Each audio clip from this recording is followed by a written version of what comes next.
El Señor tiene una esposa. ¿La novia va a reinar con él? Bueno, yo entiendo un poquito la pregunta que la persona que la escribió me hacía. A veces se hace la diferencia, hermanos, de que una es la novia y otra es la esposa, ¿sí?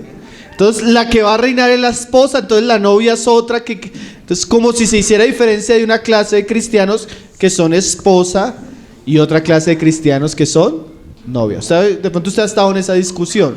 Yo pienso que la pregunta está relacionada a ese asunto. Y lo que nosotros debemos entender, que a veces no se entiende, es que el Señor, para representar el reino de los cielos, Él usa varias figuras, que son figuras complementarias de realidades espirituales. ¿Cómo así? A veces la iglesia es comparada con siervos, a los que se le entregó unos bienes. A veces la iglesia es comparada con vírgenes que están esperando el acontecimiento de una boda. A veces la iglesia es comparada con una tierra.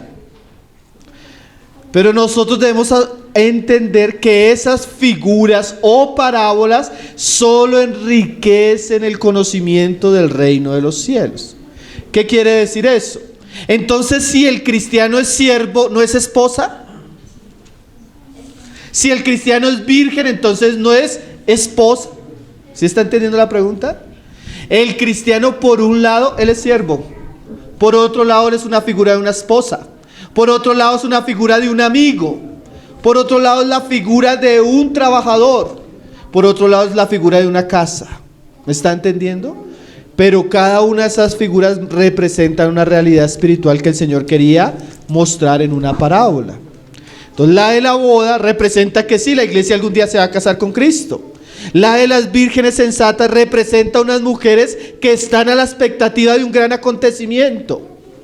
Otra realidad. La de los siervos, unos hombres que se dejaron acá para trabajar mientras su Señor viene, y cuando Él venga les va a pedir cuentas. Entonces, cada una de estas parábolas representa una realidad espiritual que debe ser entendida en su contexto. Porque ese es uno de los problemas que nosotros tenemos al interpretar las parábolas. Las sacamos de su contexto y le quitamos su enseñanza y la mezclamos a veces con otras parábolas, ¿sí?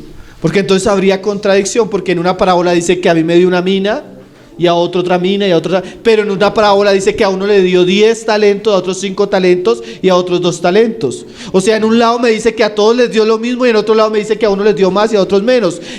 ¿Se contradicen? No, se complementan. Porque hay aspectos de la vida cristiana que a todos nos dio lo mismo.